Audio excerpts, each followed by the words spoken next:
LKLS star maths ക്ലാസ്സിലേക്ക് എല്ലാ കുട്ടികൾക്കും സ്വാഗതം. ഇന്ന് നമ്മൾ quadratic equation chapter 4 exercise 4.2 example 1 ആണ് ചെയ്യാൻ പോകുന്നത് കേട്ടോ. കണ്ടോ, exercise 4.2 example 1 find the roots of the following quadratic equations by factorisation. ഇതിൽ ഫസ്റ്റ്, സെക്കൻഡ്, തേർഡ് അപ്ലോഡ് ചെയ്തിരുന്നു. ദെൻ ഇനി ഫോർത്ത് ആണ് 2x² - x + 1/8 = 0. സോ നമുക്ക് അതിൻ്റെ സൊല്യൂഷൻ എങ്ങനെയാണ് നമുക്ക് നോക്കാം. ഇതാണ് കേട്ടോ, ക്വസ്റ്റ്യൻ എടുത്ത് ഒന്നും കൂടി എഴുതിയിട്ടുണ്ട് ഇവിടെ. ശ്രദ്ധിക്കേണ്ടത് എന്താ വെച്ചാൽ, നമ്മുടെ ഫസ്റ്റ് ക്വസ്റ്റ്യൻ നോക്കിക്കേ, കണ്ടോ, ഇങ്ങനെയാണ് തന്നിരിക്കുന്നത് x² - 3x - 10. പക്ഷേ ഇവിടെ എന്താ, ഈ കോൺസ്റ്റൻറ്റ് ടേമിൻ്റെ ഒരു ടേം ഉണ്ടെങ്കിൽ അത് ഫ്രാക്ഷനാണ് അല്ലേ. സോ അതിനെ നമ്മൾ മാറ്റിയെടുക്കണം. ഈ ഫ്രാക്ഷൻ എന്നുള്ള ഈ ഒരു ഇതിനെ നമുക്ക് മാറ്റിയെടുക്കാൻ വേണ്ടി ഡിനോമിനേറ്റർ ആയിട്ടുള്ള 8 കൊണ്ട് നമുക്ക് ഇതിനെല്ലാത്തിനെയും ഒന്ന് മൾട്ടിപ്ലൈ ചെയ്ത് എടുക്കാം. ക്ലിയർ ആയില്ലേ? അപ്പോൾ നമുക്ക് 8 എടുത്തു. ദെൻ എന്ത് കൊടുത്തു, ഈ 2x² മൈനസ്, കണ്ടോ, 8 × 2x² - x + 1/8 = 0 × 8. എല്ലാത്തിനെയും 8 കൊണ്ട് മൾട്ടിപ്ലൈ ചെയ്തു. ഇനി നോക്കൂ, 8 × 2 = 8 2s are 16x². Then 8 × -x, what? -8x. Then plus 1 × 8 means 8/8 = 8 × 0, what? 0. Clear ആയില്ലേ? എത്രയും ഈ 8 തന്നെ എത്ര ടൈംസ് പോയി? 1 ടൈം പോയി അല്ലേ. സോ നമുക്ക് എടുത്തെഴുതാം 16x² - 8x. ഇവിടെ എന്താ, +1 = 0. ഇപ്പോൾ നോക്കിക്കേ, നമ്മൾ കറക്റ്റായിട്ട് വന്നു, ഫ്രാക്ഷനൊക്കെ മാറി, നമുക്കൊരു ഇക്വേഷൻ നമുക്കിവിടെ കിട്ടി. കണ്ടോ, നമ്മുടെ ആദ്യത്തെ ക്വസ്റ്റ്യനൊക്കെ കിടക്കുന്നത് പോലെ തന്നെ നമുക്കത് കിട്ടി. ഇനി നമുക്ക് എന്ത് ചെയ്യാം, ഈ ടേമിനെ നമുക്ക് സ്പ്ലിറ്റിംഗ് ദ മിഡിൽ ടേം വെച്ചിട്ടാണ് ചെയ്തത്. സോ സ്പ്ലിറ്റിംഗ് ദ മിഡിൽ ടേമിന് എന്ത് ചെയ്യുക, ഈ ലാസ്റ്റത്തെ 2 ടേംസ് തമ്മിൽ മൾട്ടിപ്ലൈ ചെയ്യുക. ക്ലിയർ ആയില്ലേ? സോ 1 × 16 = 16. ഇനി നമ്മൾ എന്ത് ചെയ്യുക, 16ൻ്റെ ഫാക്ടേഴ്സ് നമ്മളൊന്ന് എടുക്കുക. അതായത് 16ൻ്റെ ഫാക്ടേഴ്സ് എടുക്കുമ്പോൾ ഒരു കാര്യം ശ്രദ്ധിക്കണം, അത് തമ്മിൽ മൾട്ടിപ്ലൈ ചെയ്താൽ 16 കിട്ടണം. അതേ ഫാക്ടേഴ്സ് തമ്മിൽ ആഡ് ചെയ്ത് ആരെ കിട്ടണം, -8x കിട്ടണം. ക്ലിയർ ആയില്ലേ? സോ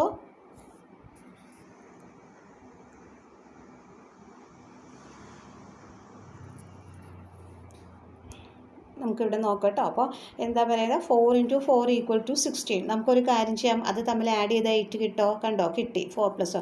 പക്ഷേ ഒരു കാര്യമുണ്ടല്ലേ, 8ൻ്റെ മുന്നിൽ ഒരാളിവിടെ ഉണ്ട്. അപ്പോൾ അത് എവിടെ കൊടുക്കണം എന്നുള്ളത് ചിന്തിക്കുക. നമുക്കൊരു കാര്യം ഇദ്ദേഹം ഇവിടെ എഴുതിയിട്ടുണ്ട്, -4 × 4 എന്ന് പറഞ്ഞാൽ എന്താ കിട്ടുക, നമുക്ക് +16 കിട്ടും അല്ലേ. -4 + -4 എന്ന് പറഞ്ഞാൽ എന്താ കിട്ടുക, -8 കിട്ടി. കണ്ടോ, രണ്ടും കൂടി ആഡ് ചെയ്യുമ്പോൾ 8 ആണ്. -8 നമ്മൾ എപ്പോഴും ആഡാണ് ചെയ്യേണ്ടത്. Then put the side.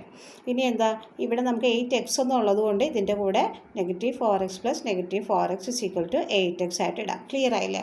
ഇനി നമ്മൾ ചെയ്യേണ്ടത് എന്താ വെച്ചാൽ, നമ്മുടെ ഈ ഒരു ഇതിനെ നമ്മൾ സ്പ്ലിറ്റ് ചെയ്തു ഇപ്പം അല്ലേ. എങ്ങനെ സ്പ്ലിറ്റ് ചെയ്തു? ഇതിനെ -4x + -4x ആക്കി. അപ്പോൾ അതുകൊണ്ട് നമുക്ക് എന്താ, ഈ 16x കൊടുക്കുക. ദെൻ -4x, കണ്ടോ, -4x + ഈ 1 = 0. ഇനി നമുക്ക് ഇതിനെ ഗ്രൂപ്പ് ചെയ്തെടുക്കാം. ഇത് രണ്ടും ഒരു സെക്ഷൻ, ഇത് രണ്ടും ഒരു സെക്ഷനായിട്ട് എടുക്കാം. ഇതിൽ രണ്ടിൽ നിങ്ങളാന്ന് നോക്കിയാൽ എന്ത് പോകും, 4 പോകും. അതുകൊണ്ടാണ് 4 4s are 16. 1 × 4 = 4. സോ നമുക്ക് 4x പുറത്തെടുക്കാമല്ലോ. എന്നിട്ട് 4x - 1, കണ്ടോ, ഇതിനെ ചെയ്താൽ എന്ത് വരും, 4 കൊണ്ട് ചെയ്താൽ 4 ആണ്. 4 കൊണ്ട് ഡിവൈഡ് ചെയ്താൽ ഇവിടെ എന്ത് വരും, 4 വരും. ഇതിനെ 4 കൊണ്ട് ഡിവൈഡ് ചെയ്താൽ എന്ത് വരും, 1 വരും. സോ നമുക്ക് എങ്ങനെ എഴുതുന്നതിൽ തെറ്റില്ലല്ലോ, 4x × 4x - 1. ദെൻ ഈ മൈനസ്, ഇനി എന്ത് കൊടുക്കാം, എന്താ 4ൻ്റെ ഫാക്ടേഴ്സ്, എക്സ് എന്ന് പറഞ്ഞാൽ എന്താ, ഒരു 1 ആയിട്ട് എടുത്തുകൂടെ നമുക്ക്. സോ 4 × 1 ആയിട്ട് എടുക്കാം. ഇതോ 1 × 1 ആയിട്ട് എടുക്കാം. നമുക്ക് എന്ത് കൊടുക്കാം, ഇവിടെ കോമൺ ആയിട്ട് വന്നിട്ടുള്ള 1 ആണ്. സോ 1നെ നമുക്ക് പുറത്തെടുക്കാം അല്ലേ. ഇതിൻ്റെ രണ്ടിനെയും 1 കൊണ്ട് ഡിവൈഡ് ചെയ്ത പോലെ.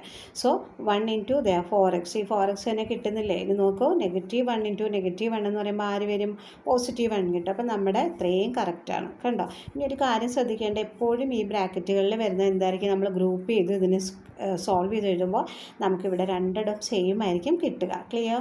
ദെൻ എന്ത് ചെയ്യാം, നമുക്ക് ഇതിൽ രണ്ടിലും 4x - 1, ഇവിടെയും 4x - 1. സോ 4x - 1നെ നമുക്കിവിടെ എടുക്കാം.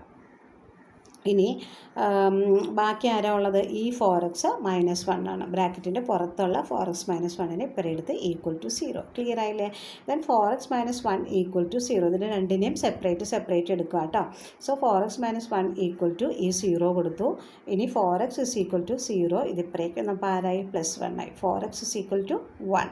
Then x = 1/4. എന്തുകൊണ്ടാണ് ഡിവിഷൻ വന്നത്, ഇവിടെ മൾട്ടിപ്പിൾ ആണ്. സോ ട്രാൻസ്പോസ് ചെയ്യുമ്പോൾ ഡിവിഷൻ വരും. ഇനി അടുത്തത് ഇതാണ് എടുത്തത്, 4x മൈനസ് 1 ഈക്വൽ ടു 0. രണ്ടും സെയിം തന്നെയാണ് കേട്ടോ, ഒരേ ആൻസർ തന്നെ നമുക്ക് കിട്ടും.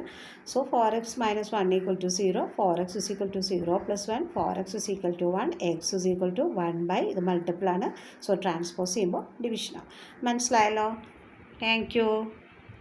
ഇത് ലൈക്ക് ആൻഡ് സബ്സ്ക്രൈബ് ചെയ്യാൻ ആരും മറക്കരുത് കേട്ടോ. സോ ഇന്നത്തെ ക്ലാസ് വൈൻഡ് അപ്പ് ചെയ്യുകയാണ്. Thank you so much.